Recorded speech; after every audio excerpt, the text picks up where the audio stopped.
ఓం గురుభ్యో నమ. గం గణపతియే నమ. కాశీ మజిలీ కథలు 270వ మజిలీ. గురువుగారు ప్రయాణపు బడలిక వల్ల ఈ పూట వింతలు చూడడానికి ఊళ్ళోకి పోలేను. పాటలీపుత్రం అని మీరు చాలాసార్లు అన్నారు.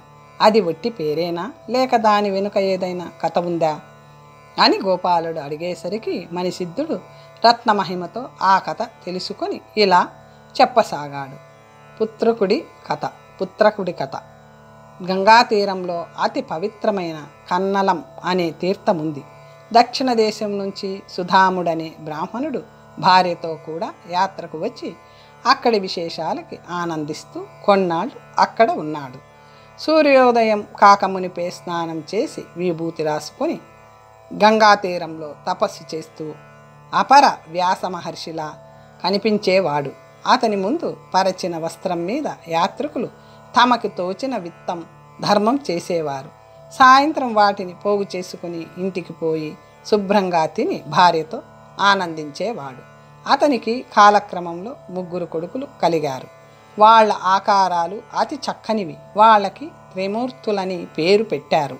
కానీ వారికి రూపానికి తగిన గుణాలు అలవడలేదు. 10 ఏళ్లకు వాళ్ళు 3 ఒకేలా కనబడేవారు. ఆటలలో ఉండే ఆసక్తి చదువు మీద లేకపోయింది. ఒకనాడు చీకట్లో గంగ మెట్ల మీద నుండి కాలు జారి ప్రవాహంలో పడి సుధాముడు మరణించగా అతని భార్య సహగమనం చేసింది. పిల్లల్ని పోషించేవారు లేక అక్కడి నుంచి దక్షిణ దేశం వచ్చి చివరికి విద్యార్థులమని చెప్పుకుంటూ సముద్ర తీరంలోని చించిని అనే నగరానికి వచ్చారు. అక్కడ భోజకుడనే ఉపాధ్యాయుడు విద్యార్థులకి అన్నం పెట్టి చదువు చెబుతున్నాడని విని వారింటికి పోయారు. చక్కని రూపాలతో ఉన్న వారిని చూసి తన 3 పుత్రికలకి పెళ్లి చెయ్యొచ్చుననే ఉద్దేశంతో అతను వారిని ఆదరించి కులశీలాలు అడగ్గా వారు చక్కగా కల్పించి చెప్పారు. అతను నిజానిజాలు తెలుసుకోకుండా వారిని త్రిమూర్తులుగా భావించి తన కూతుళ్ళనిచ్చి వివాహం చేసేశాడు. పెళ్ళయ్యాక వాళ్ళు అత్తవారిని ఎన్నో చిక్కులు పెట్టారు. వారిని వారి బంధువులని ఎత్తి పొడుస్తూ రాజభోగాలు విందులు అనుభవించసాగారు. మిగిలిన విద్యార్థులని కూడా చదువుకోనివ్వకుండా ఆటపాటలు మప్పారు. మామగారు వారిని పరీక్షించి విద్యాశూన్యులని గ్రహించారు. వాళ్ళకి చదువుకునే ఉద్దేశం లేదు, జూదం కూడా ఆడుతున్నారని తెలుసుకొని మందలించబోగా వారే అతన్ని గద్దించారు. త్రిమూర్తులలో మధ్యవాడు సాత్వికుడైన మిగిలిన 2 ప్రోత్సాహంతోనూ అలా ప్రవర్తించక తప్పలేదు. భార్యల వస్తువులు తీసుకుపోయి మరీ జూదం ఆడసాగారు.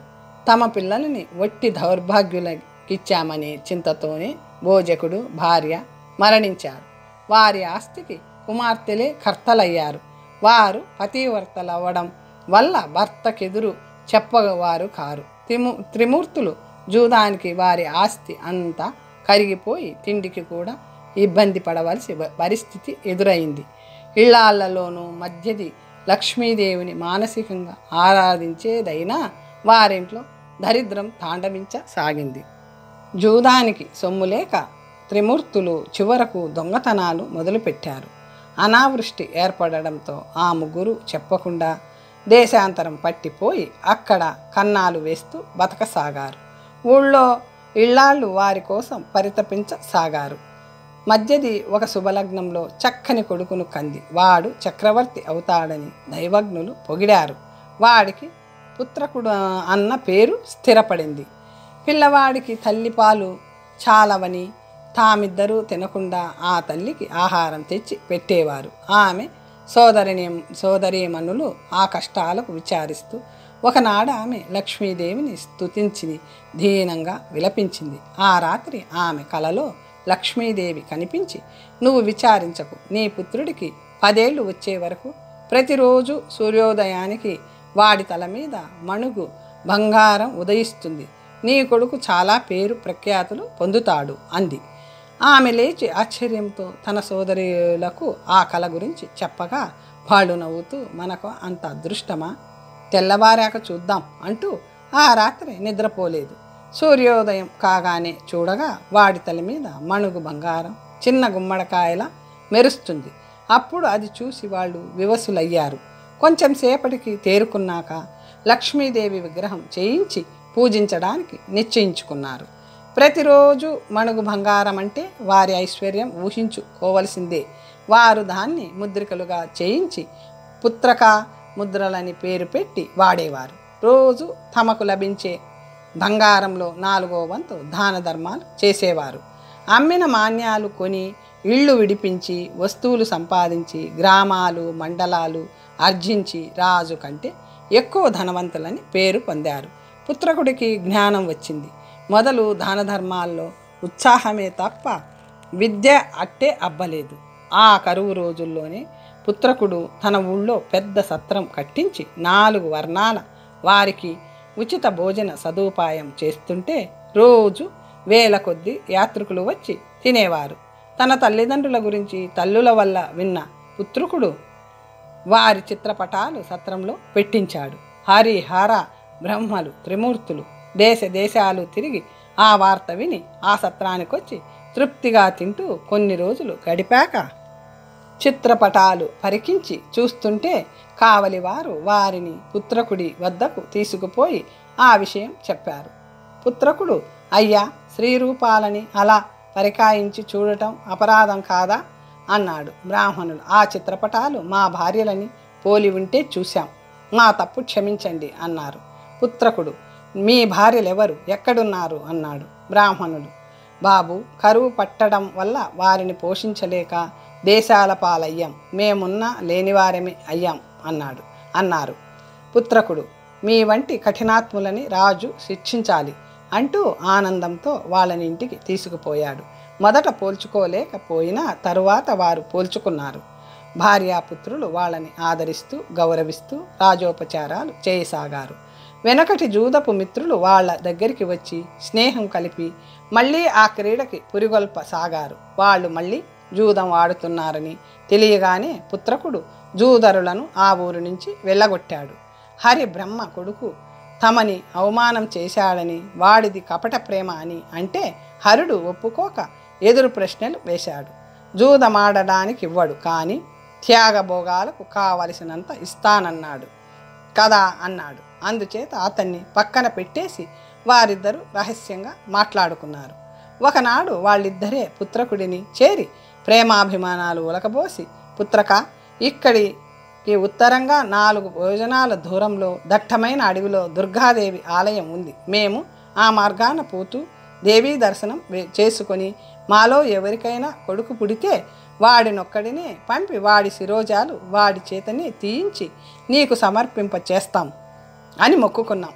ఆ దేవి కటాక్షం వల్లని నువ్వు జన్మించావు. ఆ మొక్కు తీరుస్తానని పుత్రకుడి కథని చెబుతాము అన్నారు. అతను సరే అని ముహూర్తానికి ఒంటరిగా ఆ ఆలయానికి వెళ్ళి అక్కడున్న తటాకంలో స్నానం చేసి గుడిలోకి పోయి తల వంచి దేవిని ప్రార్థించి ఎంట్రుకలు కోసుకోబోతుండగా దుర్గ విగ్రహం వెనక నుంచి విచ్చుకత్తులు పట్టుకున్న దొంగలిద్దరూ బొబ్బలు పెడుతూ అతని మీద పడి, పుత్రక, నీకు మరణం ఆసన్నమైంది, నీ తల నరికేస్తాం, కదలకుండా ఉండి దైవాన్ని స్మరించుకో అన్నారు. అతను ఏమాత్రం భయపడకుండా, దొంగల ధనం లేనివాడి వద్దకు రారు, ఇప్పుడు నా దగ్గర కాసైనా లేదు, మీరు నన్ను ఎందుకు చంపుతున్నారో చెప్పి చంపండి, నాకు మరణమంటే భయం లేదు అన్నాడు. అందుకు వారు, మేము దొంగలం కాము, మాది చించినీపురమే, మీ తండ్రులకి జూదమిత్రులం, నువ్వు మా ఆటకి ఆటంకం కలగజేస్తున్నావని, నిన్ను చంపితే స్వేచ్ఛగా జూదమాడుకోవచ్చని మీ తండ్రులే మమ్మల్ని ఇలా పురిగొల్పారు, నువ్వు చనిపోతే నీ ధనమంతా వారిదే అవుతుందని హాయిగా జూదమాడుకోవచ్చునని వారి ఆశ అని నిజం చెప్పేశారు. అతను ఆశ్చర్యపోయి, జూదం మహాపాపం, దరిద్ర కారణమని వారిని వారించాను. సరే, నిజం తెలిసింది, మీ పని మీరు చేసి నా శరీరం అమ్మవారికి నైవేద్యం పెట్టండి, కానీ ఈ విషయం మా తల్లులకి మాత్రం తెలియనివ్వకండి, మా తండ్రులతో సుఖంగా జూదమాడుకోండి అన్నాడు తల వంచి. దానితో వారి మనసులు మారిపోయాయి. పుత్రక, నీ ఆస్తి అంతా మీ తండ్రులకి వదిలి నువ్వు ఈ దారినే దేశాంతరం పో, ఈ నగరం ఎప్పుడూ రానని అమ్మవారి పాదాల మీద ఒట్టు పెట్టు, అలా అయితే నిన్ను చంపకుండా వదిలేస్తాం అన్నాడు వారు. అప్పుడు అతను, చోరులారా, మా తండ్రుల కంటే మీరే మంచివారు, మీరు చెప్పినట్లే నేను ఈ దారినే దేశాంతరం వెళ్ళిపోతాను, చించినీ నగరానికి ఎన్నడూ రానని దేవీ పాదాల మీద ప్రమాణం చేస్తున్నాను అన్నాడు. వారు అతని మాటలు నమ్మి ఊళ్ళోకి వెళ్ళిపోయారు. 271వ మజిలీ నందోపనందుల కథ. తండ్రి సంపాదించిన ఆస్తి కోసం కొడుకే తండ్రిని చంపడం విన్నాం, కానీ కొడుకు ఆస్తి కోసం తండ్రే కొడుకుని చంపబోవడం విడ్డూరమే. మా తండ్రుల లాంటి క్రూరాత్ములు భూమి మీద ఎక్కడా ఉండరు. మొదట మామగారి సొమ్మంతా జూదం ఆడేశారు. కట్టుకున్న భార్యలను కనికరం లేకుండా కరువుకి వదిలిపోయారు. ఇప్పుడు పుత్రహత్యకి పూనుకున్నారు. ఇది నా పురాకృతం కానున్నది కాక మానదు అనుకుంటూ పుత్రకుడు 4 దినాల ప్రయాణం చేశాక పూల మొక్కలతో నేత్రపర్వం చేస్తూ ఉన్న ఒక చిన్న మెట్ట కనిపించింది. అతను అక్కడికి పోయేసరికి ఇద్దరు దెబ్బలాడుకుంటున్నారు. అన్నా, మన తండ్రి ఘోరమైన తపస్సు చేసి ఈ 3 అమూల్య వస్తువులు సంపాదించాడు. సమంగా పంచమంటావు. సమపాళ్ల తెగవు ఉమ్మడిగా ఉంచితే ఏం అన్నాడు. తమ్ముడు, నాకు ఎవరితోనూ ఉమ్మడి పనికి రాదు, స్వతంత్రంగా ఉండవలసిందే, నా భాగం నాకివ్వు అన్నాడు. అన్న, అలా అయితే జ్యేష్ఠ భాగంగా సంచి నాకు వదిలేసి దండం చెప్పుల్లో ఒకటి నువ్వు తీసుకో అన్నాడు. తమ్ముడు, ఉన్న మహిమంతా సంచిలోనే ఉంది, నేను అలా ఒప్పుకోను అన్నాడు. వాళ్ళ తగువు ఎంతకి తేలలేదు. 3 వస్తువులు ఇద్దరికి సమంగా ఎలా పంచబడతాయి? అన్న నిర్భాగ్యపు తండ్రి ఇలా సంపాదించాడేమిటి? పంపకానికి వీలు లేకుండా సరే, బుద్ధిమంతుడి వద్దకు పోయి వానికి ఏదైనా ఇచ్చి వీటిని మనకి పంచిపెట్టమని కోరదాం, అంగీకారమేనా అన్నాడు. తమ్ముడు అంగీకరించాడు. అంతలో పుత్రకుడు వారి వద్దకు పోగా వాళ్ళు అతన్ని గౌరవించి కూర్చోబెట్టారు. పెద్దవాడు, అయ్యా, మంచి సమయంలో మీరు దైవంలా వచ్చారు. మా తగువు విని న్యాయం చెప్పండి. మీరు చెప్పినట్లు నడుచుకుంటాం. వీడు నా తమ్ముడు ఉపనందుడు, నా పేరు నందుడు. మా తండ్రి హిమాలయాల్లో చాలా కాలం తపస్సు చేసి మహిమగల 3 వస్తువులు సంపాదించాడు. ఈ బొంత సంచిని ఈ దండంతో కొడితే కావలసినన్ని బంగారు నాణాలు రాల్తాయి. ఈ పాదుకలని తొడుక్కుంటే ఎక్కడికి పోవాలంటే అక్కడికి వేగిరం పోవచ్చు. ఈ దండంతో ఒకవైపు గీస్తే పల్లె, మరోవైపు గీస్తే పట్టణం పుడతాయి. ఈ వస్తువుల మహిమలు ఇవి. మా తండ్రి చనిపోగా మేమిద్దరం ఈ 3 వస్తువుల్ని సమానంగా పంచుకోవలసి వచ్చింది. మాకు సమపాళ్ళ కుదరడం లేదు. నువ్వు నిష్పక్షపాతంగా వీటిని మాకు పంచు. నువ్వు చెప్పినట్లు మేం వింటాం అన్నాడు. తమ్ముడు కూడా అందుకు అంగీకరించాడు. ధనమంతా దుష్ట పదార్థం, లోకంలో మరొకటి లేదు.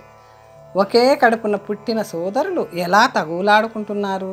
వీరిని మోసం చెయ్యాలనిపిస్తుంది అనుకుని పుత్రకుడు, అయ్యా, ఎంతో కాలం తపస్సు చేసి మీ తండ్రి వీటిని సంపాదించారు, కానీ అనుభవించలేకపోయారు. ఏది ఎవరికి ప్రాప్తమో సరే, 3ంటిలోనూ సంచే విలువైనది. మిగిలిన 2 వస్తువులు వినోదానికే. సంచిని సగం చేసి ఇచ్చే వీలు లేదు. నేను బాగా ఆలోచించాను. పాదుకలొకరు, దండమొకరు తీసుకోవచ్చు. నేను ఆ పాషాణం ఎక్కి నా శక్తి కొద్దీ ఒక కర్రను విసురుతాను. మీ ఇద్దరిలో దాన్ని ఎవరు ముందుగా తెచ్చి నా పాదాలు ముడతారో వారికి సంచిని ఇచ్చి వేస్తాను అని అంటే వారు ఒప్పుకోగా పుత్రకుడు పెద్ద రాయి ఎక్కి 3 కర్రని బలంగా విసిరాడు. వాళ్ళిద్దరూ అటు పెరగెత్తగా అతను పాదుకలని తొడుక్కొని దండం పట్టుకొని దానికి సంచి తగిలించి జై పరమేశ్వర అని నేను ఉత్తర దేశంలోని అడవుల్లో జలధారం కల పర్వత శిఖరానికి పోవాలి అని తలుచుకోగా కళ్ళు తెరిచేసరికి సరిగా అక్కడున్నాడు. నందోపనందులిద్దరూ సమంగా పరిగెత్తి కర్ర అటు చివర ఒకరు, ఇటు చివర ఒకరు ఒక్కసారి పట్టుకున్నారు. నేను ముందు అంటే నేను ముందు అని తగులాడి కర్ర వదలకుండానే ద్వంద్వ యుద్ధం చేసి కొంతసేపటికి ఆ పాషాణం దగ్గరకు రాగా అక్కడెవ్వరూ కనబడలేదు. కేకలు పెడుతూ ఎంత తిరిగినా తీర్పరి కనిపించక వాడు పాదుకలు ధరించి పారిపోయాడని గ్రహించి కర్ర పారేసి ఒకరినొకరు నిందించుకుని మళ్ళీ ద్వంద్వ యుద్ధం చేసి ఇద్దరు మరణించారు. డబ్బు కోసం అన్నదమ్ములు తమలో తాము పోట్లాడి సంపదని పరులపాలైనా చేస్తారు, కానీ తమ వాడిని తీసుకోనివ్వరు. 272వ మజిలీ కోతుల కథ. తటాకం ఉన్న శిఖరం మీదకి చేరిన పుత్రకుడు చల్లటి గాలులు శరీరానికి హాయిగా సోకుతుంటే కళ్ళు తెరిచాడు. ఆ పాదుకల ప్రభావాన్ని ప్రశంసిస్తూ ప్రవరాఖ్యుడి వృత్తాంతం జ్ఞాపకం తెచ్చుకొని ఏవేవో ఆలోచించాడు. నందోపనందులు ఇంత దూరం రాలేరని స్థిరపరుచుకొని తటాకంలో స్నానం చెయ్యాలనిపించి ఆ 3 వస్తువులని ఒడ్డున పెట్టి నీటిలో దిగాడు. ఈ వస్తువులు నావయ్యాయి. ఒకచోట మంచి నగరం నిర్మించుకొని రాజుని పాలిస్తాను. సంచి చేతిలో ఉండగా ధనానికి లోటుండదు. పాదుకలతో భూమండలమంతా తిరిగి చూస్తాను అనుకుంటూ నీటిలో మునకలు వేయసాగాడు. అంతలో ఒక కోతుల గుంపు నీరు తాగడానికి అక్కడికి వచ్చింది. అవి తనని పీడిస్తాయేమో అని భయపడి చెరువు మధ్యకి ఈదుకుపోయి చూడసాగాడు. అవి నీళ్లు తాగి మర్కట సహజమైన చేష్టలు చేస్తూ ఒకదాని మీద పడి ఒకటి దొర్లుతూ ఆ 3 వస్తువుల్ని చూశాయి. పాదుకను ఒకదాన్ని నెత్తిమీద పెట్టుకొని ఒక కోతి చెట్టెక్కగా సంచి మూతికున్న దారం లాగి మెడకు చుట్టుకుంది. ఒక కోతి దండం లాక్కుంది. అవి వాటితో దెబ్బలాటలు ఆడడం మొదలుపెట్టాయి. అది చూస్తున్న పుత్రకుడికి గుండె జారిపోయి ఆ విలువైన వస్తువుల్ని రక్షించుకుందామని ఒడ్డుకు ఈది వాటిని అదిలించేసరికి అవి తిరగబడి కరవబోయి ప్రాణరక్షణ కోసం అతను మళ్ళీ చెరువులోకి దూకాడు. కొంతసేపటికి ఆ కోతుల గుంపు వెళ్ళిపోయింది. అతను ఒడ్డెక్కి అవి పోయిన తోవలో కొంత దూరం వెళ్ళాడు. కానీ వాటి జాడ తెలియలేదు. తడిగుడ్డలతో నేల మీద చెతికిలబడి మానవ జీవితం గడియలో సంతోషం, గడియలో విచారం, మాయాబలం మహా గొప్పది, ధనాశ అని తల్లిదండ్రులను నిందించిన నేనే ఆ అన్నతమ్ములను వంచి వస్తువులను అపహరించాను. ఆ దోషమే నన్ను వానర రూపంలో కొట్టింది. సరే, ఈ దుర్గమ అరణ్య మధ్యమం నుంచి బయటపడడం ఎలా? దేవుణ్ణి ప్రార్థించడం తప్ప మరో మార్గం లేదు. గాయత్రి కవచాన్ని పఠిస్తే భయం ఉండదు అనుకుని అహోరాత్రాలు ఆ మంత్రం జపించసాగాడు. అలా కొన్నాళ్ళు గడిచాక ఒకనాడు అతను స్నానం చేస్తుంటే అవతలి గట్టున కొందరు స్త్రీలు కనిపించారు. అంతలోనే కొందరు పశువుల కాపర్లు పశువుల్ని చెరువులోకి తోలారు. అతను వారి వద్దకు పోయి, మీరెవరు, మీ ఊరెక్కడుంది అని అడగ్గా అదే మా ఊరు అన్నారు. వాళ్ళు ఒకవైపు చేత్తో చూపిస్తూ. అతను అటు వెళ్ళగా ఒక పల్లె కనపడింది. అక్కడ చక్కని ఇళ్లున్నాయి. అక్కడి వారు శూద్రులు. చూడ్డానికి ఆటవికుల్లా కనబడుతున్నారు. వారి భాష తెలియక సైగలతో గ్రహించి వాళ్లతో స్నేహం కలిపి తిరగసాగాడు. దాంతో అతని గాయత్రి జపం కుంటుపడింది.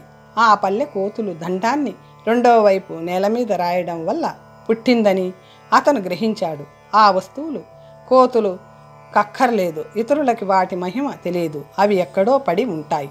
ఒక్కటి దొరికినా చాలు అనుకుంటూ అతను ఆటవికులతో కొన్నాళ్ళు అరణ్యాల్లో తిరుగుతూ కోతి మూకలు ఉండే తావులు పరీక్షగా వెదికేవాడు. కొండ దిగువ పల్లెలు కూడా దండం వల్ల వచ్చినవేమో అని కొన్నాళ్ళు వాటిలో సంచరించాడు.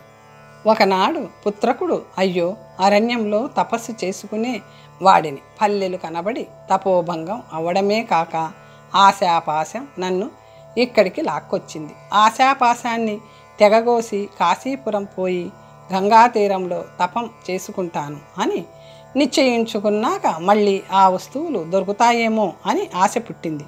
అలాగా విరక్తి ఆశల మధ్య కొన్నాళ్ళు కొట్టుకొని ఈసారి నిశ్చయంగా కాశీపురం పోవాలి అనుకుని పోతుంటే ఒక పల్లెలోని బడిలో ఉపాధ్యాయుడు విసుక్కొని, ప్రయత్నం మధ్యలో మానకూడదు, పట్టుదల ఉంటే ఏదైనా సాధ్యమే, దేవదానవులు సముద్రం మధించడం మొదలుపెట్టి అమృతం వచ్చే వరకు ఆపలేదు కదా అని చెప్పడం విని మళ్ళీ వెనక్కి వచ్చి పల్లెలో తిరగసాగాడు. ఒక కోయవాడి ఇంట్లో భార్య ప్రసవమైతే గోడకి ఆ పాదుక వేలాడగట్టబడి ఉంది. దగ్గరగా వెళ్ళి దాని మీద దుమ్ము దులిపి చూసి అదే అనుకుంటుంటే లోపలి నుంచి ఒక ముసలితి వచ్చి, ఇది సూతికా గృహం, మగాళ్ళు మసలకూడదు, నువ్వెవడివి, చెప్పు ముట్టుకుంటున్నావే, అవతలికి పో అంది. ఈ చెప్పు నాది, స్నానం చేస్తుంటే కోతులు ఎత్తుకు వెళ్ళాయి, మీ వద్దకు ఎలా వచ్చింది అని అడిగాడు అతను. ఏమో మాకు తెలియదు, ఇక్కడ ఉండకూడదంటే మాటలు పెంచుతావేం అని కసిరింది. అంతలో లోపల నుంచి బాలింతరాలు వచ్చి, మా కుర్రాడు పొలం నుంచి తెచ్చాడు, ఇప్పుడు విప్పకూడదు, 3 నాళ్ళు అయ్యాక రండి, మీదైతే తీసుకుపోదురు గాని అంది. అతను ఆ ప్రాంతంలోనే తిరుగుతూ సంధ్యవేళకి అడవి నుంచి వచ్చిన బాలుణ్ణి దగ్గరకు పిలిచి, ఆ పాదుక నీకు అడవిలో దొరికిందని మీ తల్లి చెప్పింది. అది మా గురువు గారిది. నేను నిత్యం దాన్ని పూజిస్తాను. నేను వాటి కోసమే వెతుకుతున్నాను. ఇది దొరికిన చోటే రెండోది కూడా ఉంటుంది. ఇదెక్కడ దొరికిందో చెబుతావా అని బుజ్జగిస్తూ అడిగాడు. స్వామి, ఇది నాకు దొరికి 4 మాసాలైంది. ఒకనాడు పిల్లల ఎండకి తాళలేక వెదురు పొదలో కూర్చున్నాం. కొంచెం గాలి విసిరి ఇది మా ముందర పడింది. నా నెత్తి మీద పడవలసిందే. ఇదేమిటో తెలియక ఇంటికి తీసుకెళ్ళాను. ఒక పెద్దవాడు కాలికి తొడుక్కునేదని చెప్పాడు. ఎలా తొడుక్కోవాలో తెలియక పెరట్లో పారేశాను. చెప్పుకి బదులుగా మా అవ్వ దీన్ని కట్టింది కాబోలు అన్నాడు వాడు. మరనాటి నుంచి వాడితో పోయి ఎంత వెతికించినా రెండో పాదుక కనిపించలేదు. సూతికా గృహానికి కట్టిన దాన్ని తీసుకొని, పాదుకా రాజమా, నా పూర్వపుణ్యం కొద్దీ దొరికావు. నీ తోడు ఎక్కడుందో అక్కడికి నన్ను తీసుకుపోవా అని ప్రార్థించాడు. అప్పుడు అతన్ని ఎవరో లాక్కుపోతున్నట్లు ఒక వీధిలో నుంచి పోయి చిట్ట చివరి గుడిసె వద్దకు వెళ్ళాక ఆగింది. అయ్యా, లోపల ఎవరు? మీ ఇంట్లో నా పాదుక ఉందని తెలిసింది. అది మా గురువు గారిది. నిత్యం పూజించాలి. తెచ్చి ఇస్తారా అని అతను కేక వేసేసరికి ఆ ఇంటిది పిల్ల తొట్టి మీద వేలాడగట్టిన పాదుక తెచ్చి ఇచ్చింది. నా ఇంట్లో ఉందని మా చుట్టుపక్కల వారైనా చెప్పారు. మేమంటే వాళ్ళు కళ్ళల్లో నిప్పులు పోసుకుంటారు అని తిట్టింది. అతను రెండింటిని జత చేసి పరీక్షిస్తుంటే దానికున్నది బంగారమని గ్రహించిన వాడొకడు కోయదొరలను పోగు చేసుకుని అక్కడికి వచ్చాడు.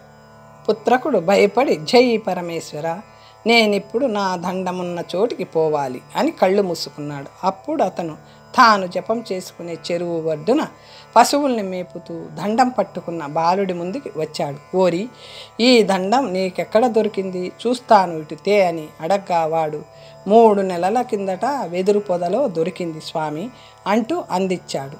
పుత్రకుడు వాడిన అదిలించి పాదుకలు తొడుక్కొని బెత్తం దండం పట్టుకొని, దివ్య పాదుకలారా, ఆ సంచి ఉన్న చోటికి నన్ను తీసుకుపోండి అని కళ్ళు మూసుకోగా ఒక బాటలో విశాలంగా వ్యాపించిన పెద్ద మర్రి చెట్టు వద్దకి చేర్చాయి. ఆ మర్రి చెట్టు 4 దారుల మధ్య ఉంది.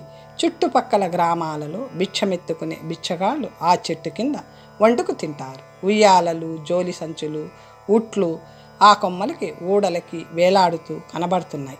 పుత్రకుడు కళ్ళు తెరిచేసరికి అవన్నీ కనిపించాయి. వాటిలో ఒక బిచ్చగాడు ముష్టి గింజలు పోసి చెట్టు కొమ్మకి తగిలించిన సంచి కనబడి అతనికి ఎంతో ఆనందం కలిగింది. దాన్ని ఎలా తీసుకోవాలా అని ఆలోచించాడు. వాళ్ళు బుడబుక్కల వాళ్ళలా ఉన్నారు. మంచి మాటలతో వాళ్ళు సంచిని ఇవ్వరని ఉపాయం ఆలోచిస్తూ వాళ్ళని పలకరించాడు. వారు భిక్షాటనం గురించి నీరసంగా మాట్లాడితే అది చాలా మంచిదని తాను పద్యాలు చదివాడు. రామజోగి మాత్రం ఈ వృత్తిలో చాలా నిపుణుడు అని వాళ్ళు చెప్పగా అతను రామజోగిని ప్రశంసించాడు. కానీ నేను 20 రోజుల నుంచి గ్రామాల మీదకి పోవడం లేదు. అందుకు కారణం చెబుతా వినండి అని అతను చెప్పసాగాడు. 273వ మజిలీ కోడండ్రమారి కథ. అక్కడికి 2 క్రోసుల దూరంలో ఒక అగ్రహారం ఉంది. దానికి కరణీకం చేసే అప్పయ్య సోమయాజులకి గయ్యాళి భార్య లభించింది. అతను ఆమె యందు 4 కొడుకులని 1 కూతురుని కని మరణించాడు. కరణంగారి భార్య అంటే ఇరుగు పొరుగు వారికి కూడా దడే. ఎటువంటి వారినైనా ఆమె విరోధులని చెయ్యగలదు. ఇంటి పెత్తనం వహించి ఆమె తన సంతానంలో పెద్దదైన కూతురి పెళ్లి చేసింది. తరువాత పెద్దవాడికి ఎవరో పిల్లనివ్వగా అతని భార్య కాపరానికి వచ్చింది. కొడుక్కి భార్య మీద ప్రేమ ఎక్కువ. అది సహించలేక వారిద్దరికీ కలహం పెట్టమని, వాడికి తన మీద విశ్వాసం తగ్గిపోతుందని కూతురికి చెప్పింది. అది తల్లి కంటే 10 ఆకులు ఎక్కువే చదివింది. 4 రోజుల్లో కలహం పెడతానని తల్లికి భరోసా ఇచ్చింది. తమ్ముడు కరణీ కంపెనీ మీద తరచుగా పొలం వెళ్తుంటాడు. అతను సాయంకాలం ఇంటికి వచ్చి విశ్రమించి ఉన్న సమయం చూసి, తమ్ముడు, నేను నీకో రహస్యం చెప్తాను, అమ్మ వినకూడదు అంటూ ఏదో చెప్పింది. అది అలాంటిది కాదే. సరే, అమ్మతో చెప్పు అన్నాడు అతను. మర్నాడు తల్లి కూతురితో చెప్పావా? ఏమన్నాడు? నమ్మాడా అని అడిగింది. మొదటే నమ్ముతాడా? అక్రమంగా మొదటే నమ్ముతాడా? క్రమంగా బోధ చేయాలి. నేను ఊరికి వెళ్ళాక నువ్వు బోధించు, మారకేం చేస్తాడు అందామె. ఒకనాడు అతను భార్యతో, నేను లేనప్పుడు నువ్వు పొరుగింటి ఇళ్లకు తిరుగుతున్నావట, అది చాలా తప్పు, అలా చెయ్యకు అని సన్నగా మందలించగా, నేనెక్కడికి పోలేదు, ఎదురింటి విశాలాక్షి ఏటికెళ్తూ తోడు రమ్మంటే వెళ్ళానంతే అందతని భార్య. అతను ఆమె మాట నమ్మి ఊరుకున్నాడు. కూతురు అత్తారింటికి వెళ్ళిపోయాక తల్లి ఒకనాడు కొడుకుతో, నీ అక్క అంటే ఏమో అనుకున్నాను, ఇంటి పరువు ప్రతిష్టలు నిలిచేటట్లు లేవు అంటూ కూతురు చెప్పిన మాటల్ని బలపరిచేసరికి అతను అది నిజమని నమ్మి భార్యను బలవంతంగా పుట్టింటికి పంపేశాడు. ఆవిడ పెద్ద కొడుక్కి భార్య ఉండగానే భార్యల మీద భార్యలని, నలుగురిని, రెండో వాడికి 3, మూడో వాడికి 2 పెళ్ళిళ్ళు చేసింది. కాపురానికి వచ్చిన కోడళ్ళని అధమాదంగా చూస్తుంది. ఇప్పుడు 4వ కోడలు కాపురానికి రాగా దాన్ని నలిపి పారేస్తుంది. వియ్యంకుడు రాగా తిట్లు తిట్టి బయటకు పొమ్మంది. అప్పుడతను వారింటి ఎదురుగా నిలబడి, నువ్వు కోడళ్ళ మారివని తెలియక పిల్లనిచ్చాను, నీ కూతురు కాపురానికి వెళ్ళింది, దాన్ని అత్తగారు రట్టు పెడితే నువ్వెలా కొట్టుకుంటావు, 10 రోజులు చూస్తాను, తరువాత నా తడాకా చూపిస్తాను అని వెళ్ళిపోయాడు. కొడుకు రాగానే అతని మామగారి ఆగడం 10 రెట్లు చేసి చెప్పింది. అది మొదలు అతను భార్య మీద కోపంగా ఉండేవాడు. అది అలా ఉండగా వియ్యంకుడు తన మీద దయ్యాన్ని ప్రయోగించాడని, రాత్రులు అది వచ్చి గుండెల మీద కూర్చుంటుందని కొడుక్కి చెప్పి భూత వైద్యులను పిలిపించింది. కానీ కుదరలేదు. నేను ఆ ఊళ్ళో భిక్షమెత్తుకుంటూ ఆ వార్త విని అర్ధరాత్రి డంకా వాయిస్తూ వారింటి మీదుగా పోతూ, ఈ ఇంట్లో కామిని భూతం ఉంది, ఎవరో ప్రయోగించారు, నాకు కనబడుతుంది, దాన్ని మారణ హోమం చేయగలను, అంబ పలుకు, జగదాంబ పలుకు అని అట్టహాసంగా అరవగా ఆమె తలుపు తీసుకొచ్చి, తాంత్రికుడా, మా ఇంట్లో కామినీ భూతం ఉందని చెప్పావు, దాన్ని మా విరోధులు నాపై ప్రయోగించారు, దాన్ని తిప్పి వారి మీదకే ప్రయోగించి వారిని చంపితే నీకు 116 కానుకగా ఇస్తాను అంది. అదెంత పని, చిటికలో చేయగలను, దానికి కొంత సన్నాహం చెయ్యాలి, ముందుగా సొమ్మిస్తే ఇవాళే క్రతువు ప్రారంభిస్తాను అన్నాను. వాడి పేరు చెప్పి చచ్చి నా మర్నాడే మిగతా సొమ్మిస్తానని కొంత ఇచ్చింది. ఆమెకు అప్పుడే రక్షరేఖ ఇచ్చాను. కానీ వియ్యంకుడు చచ్చే వరకు దాన్ని కట్టుకోనని శపథం చేసింది. వాడిని చంపడం నా తరమా? ప్రయోగం వట్టిదే, నేను చంపడం వట్టిదే, నేతికని పేలాలకని హోమం పేరిట కొంచెం కొంచెంగా ధనం లాగుతున్నాను, అందుకని ఇక్కడున్నాను అని రామజోగి తన వృత్తాంతం చెప్పగా పుత్రకుడు నవ్వుతూ, స్త్రీలల్లో ఎలాంటి గయాళులున్నారో అందుకు నిదర్శనంగా నేనొక కథ చెబుతాను విను అంటూ ప్రారంభించాడు. గంపగయ్యాళి కథ. విన్నకోట అనే అగ్రహారంలో సానుభూతి అనే బ్రాహ్మణుడు ఉండేవాడు. అతను పుట్టు దరిద్రుడవ్వడం వల్ల భిక్షాటనం చేసుకొని బతికేవాడు. అతని భార్య లాంటి గంపగయ్యాళి ముల్లోకవల్లాను లేదు. మగడు తెచ్చిన బియ్యం వండి తాను తిన్నాక మగడికి పెట్టి వాడి చేత పాత్రలు తోమించేది. ఆమె చేతులకు తీట తీరాలని వీసెడు గోగునార పేనిన తాటితో ప్రతి రాత్రి అతన్ని కొట్టేది. ఒకనాడు అతనికి ఎవరో శుభలేఖలిచ్చి పొరుగురికి పంపగా తిరిగొచ్చేసరికి 10 రోజులు దాటింది. అతని రాక ఆలస్యం అవ్వడం వల్ల ఆమె చేతులు లాగెక్కి తాళ్ళు మోపులు బండి మీద వేసుకొని ఊరి బయట రావి చెట్టును తాళ్ళు తెగేదాకా బాది చేతి తీట తీర్చుకుంది.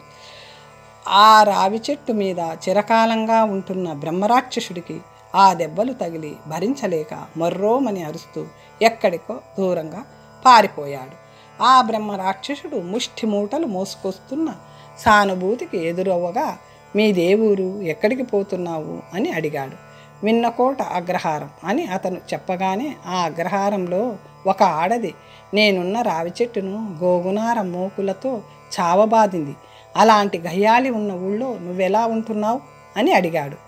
అతను బ్రహ్మరాక్షసుడని గ్రహించి భయపడుతూ, మహాప్రభు, ఆ గయ్యాలి నా భార్యే, ప్రతిరోజు నన్ను అలాగే కొడుతుంది అంటూ సానుభూతి దెబ్బలకు కాయకాసిన తన వీపు చూపించాడు. ఒక్కరోజే నేను ఆ దెబ్బలకు తాళలేకపోయానే, రోజు ఎలా భరిస్తున్నావు, ఎక్కడికైనా పారిపోరాదా అంటూ బ్రహ్మరాక్షసుడు అన్నాడు. అందుకతను తిండి పెడుతుందని దెబ్బలు సహిస్తున్నాను. నేను అతి దరిద్రుణ్ణి. దాన్ని వదిలిస్తే నాకు మళ్ళీ వివాహం కాదు. నేను ఇంటికి వెళ్ళగానే దాచి ఉంచిన మోకులన్నీ నా వీపు మీద తెగుతాయి. ఎలా బతకాలో అని దీనంగా ఏడ్చేసరికి బ్రహ్మరాక్షసుడి హృదయం కరిగి, విచారించకు, ఇంటికి వెళ్లకుండా నేను చెప్పినట్లు చెయ్యి అన్నాడు. ఆ ప్రాంతంలో వనదుర్గామనే నగరాన్ని దుర్గాదత్తుడు పాలిస్తున్నాడు. అతనికి ఒక్కతే కూతురు. నేను దానిని పడతాను. కొన్ని రోజులయ్యాక నువ్వు వచ్చి నీకేం కావాలో రాజుని కోరుకుని నా చెవిలో రావి చెట్టు బ్రాహ్మణుణ్ణి వచ్చాను అని చెప్పు. నేను దాన్ని వదిలిపోతాను. నువ్వు భాగ్యవంతుడు అవుతావు అని అతను పొగుడుతుంటే వెళ్ళిపోయాడు. తిన్నగా రాజధానికి వెళ్ళి రాజకుమార్తెను ఆవహించాడు. ఆమె గట్టిగా ఒక కేక పెట్టేసరికి పక్కనున్న భర్త ఉలిక్కిపడి లేచి, ఎందుకలా అర్చావు అని అడగ్గా అతన్ని పట్టుకుని కరవబోయింది. అతను తప్పించుకుపోయి తల్లిదండ్రులకు చెప్పగా వారొచ్చి అడగబోతే వారి మీద పడబోయింది. అది భూత వికారమని తెలుసుకుని తలుపు బిగించి భూత వైద్యులను పిలిపించారు. కానీ అది వారికేమీ లొంగలేదు. ఆమె రోజు రోజుకి కృషించిపోతూ భూత వైద్యులు వస్తే కరవబోయేది. ఆమె బతకదని రాజు బెంగపడసాగాడు. ప్రజలు రాజకుమార్తె గ్రహబాధ గురించి మాట్లాడుకోసాగారు. అలాంటి సరైన సమయం చూసి సానుభూతి కోటలోని ఉద్యోగస్తులకు తాను భూత వైద్యుడనని, రాజపుత్రిక పరిస్థితి విని వచ్చానని చెప్పగా వారు అతన్ని రాజు వద్దకు తీసుకువెళ్లారు. అతన్ని చూసి ఇక వైద్యం వద్దు అనేశాడు రాజు. అప్పుడు సానుభూతి, రాజా, నా ఆకారం చూసి నిరసించకు. ఆ భూతాన్ని గడియలో వదలగొట్ట, లేకపోతే నా ప్రాణాలు పణంగా పెడుతున్నాను. వదిలేస్తే నువ్వేమిస్తావో చెప్పు అన్నాడు ప్రగల్భంగా. 100 గ్రామాలు కానుకగా ఇస్తాను. ముందే పట్టా రాయించి ఉంచుతాను. చికిత్స చెయ్యి అన్నాడు రాజు. సానుభూతి ఆ గదిలోకి వెళ్ళబోతుంటే, సాధన అలా అక్కర్లేదా? తంత్రాలు జరపవా? మీద పడి చంపుతుంది సుమి అని రాజు హెచ్చరించగా అతను నవ్వి లోపలికి వెళ్ళి తలుపు మూసుకున్నాడు. అద్దాలు, గాజు దీపాలు పగిలి ముక్కలై పట్టుపరుపులు పీలికలు చేయబడి ఆ గది బీభత్సంగా ఉంది. అతను ఆమెను పరీక్షగా చూస్తుంటే ఆమె ఒక మంచపు కోడు తీసుకొని అరుస్తూ అతని మీదకు వచ్చింది. అతను బెదురుతూ ఆమెకు నమస్కరించి, తండ్రి, నీకు నమస్కారం. నేను రావి చెట్టు బ్రాహ్మణుడిని. నీ ఆజ్ఞానుసారం వచ్చాను. 100 గ్రామాలకు పట్టా కానుకగా ఇచ్చారు. నా దరిద్రం తీరిపోయింది. ఇదంతా నీ దయ అని ప్రార్థించాడు.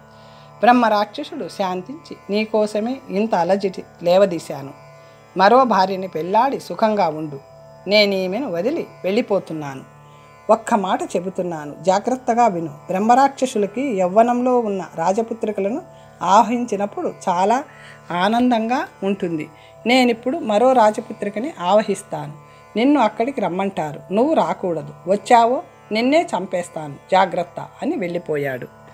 సానుభూతి తలుపులు తీసుకుని బయటకు వచ్చేసరికి అతని కోసం ఆత్రంగా చూస్తున్న రాజు, మంత్రులు, గ్రహం వదిలిందా అని అడిగారు. లోపలికి వెళ్ళి చూడండి అన్నాడు అతను నవ్వుతూ.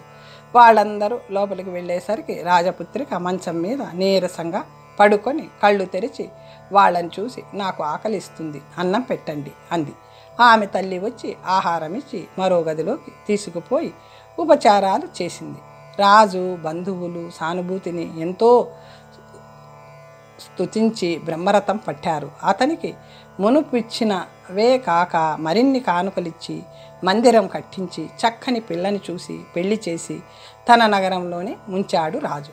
కొన్ని నెలలు గడిచాక రాజు అతన్ని పిలిపించి, ఈ రాజు నాకు చాలా మిత్రుడు. అతని కూతురికి 6 నెలల కిందట ఒక గ్రహం ఆవహించి నానా బాధలు పెడుతుందట. మీ గురించి, అద్భుతమైన మీ ప్రభావం గురించి విని మిమ్మల్ని పంపమని రాశాడు. ఆమెకు వైద్యం చేయబోయిన 3 మంత్రికులు చచ్చారట. పల్లకి పంపుతున్నాను.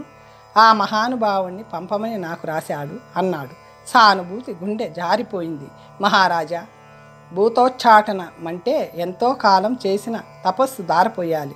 ఆ తపస్సంతా మీ ఇంట్లోని బ్రహ్మరాక్షసిని వదిలించేందుకు దారపోశాను. ఇప్పుడు కూడా తపస్సు దారపోస్తే నేను పరానికి దూరం అవుతాను. కనుక నేనెక్కడికి పోలేను.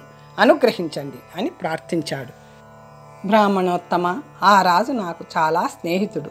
మీ కీర్తి దేశ దేశాలకి వ్యాపించడమే కాక మీకు చాలా కానుకలు వస్తాయి. ఈ ఒక్కసారికి కాదనకు, మరెన్నడూ నిన్నెక్కడికి పొమ్మనను అని రాజు బతిమాలేసరికి కాదనలేక బయలుదేరాడు. అయ్యో, అతను ముందే చెప్పినా నేనిప్పుడు తగుదునని బ్రహ్మరాక్షసుణ్ణి విడిపించడానికి బయలుదేరాను. అతను నన్ను చంపేయక మానడు. రాజుకి యథార్థం చెప్పేసినా బాగుండేది. అష్టాక్షరి తప్ప మరో మంత్రం రాని నేను డంబాలు పలికాను. సరే, దైవమే ఉన్నాడు అనుకొని రత్నపురి పట్టణంలో అడుగుపెట్టాడు. దుర్గాదత్తుడు పంపాడు కనుక అతనికి ఘన సత్కారం చేసి తీసుకెళ్ళాడు ఆ రాజు. అక్కడి భూత వైద్యులు సానుభూతిని చుట్టుముట్టి ఏవేవో అడిగినా అతను నాకు హోమాలు అవి అక్కర్లేదు, ఆమె ఉన్న గది చూపించండి అని వాళ్ళందరినీ పొమ్మని తానొక్కడు ఆ గదిలోకి వెళ్ళి తలుపు మూశాడు. ఆమె అతన్ని చూసి రంకెలి వేస్తూ మీదికి దూకేసరికి అతను చేతులు జోడించి, తండ్రి, నేను రావి చెట్టు బ్రాహ్మణ్ణి, నీ దర్శనానికి వచ్చాను అన్నాడు. నిన్నిక్కడికి రావద్దని ముందు చెప్పలేదా? ఇంతవరకు ఇప్పించిన ఐశ్వర్యం చాలక దురాశతో నన్ను వెడలగొట్టడానికి వచ్చావా? నీ మర్యాద నిలుపుతాననుకున్నావా అని గద్దించేసరికి సానుభూతి, తండ్రి, నాకు మహోపకారం చేసిన నీ ఆజ్ఞ జవదాటుతానా? నేను భార్య వల్ల పడిన కష్టాలను తొలగించిన వాడివి నువ్వు.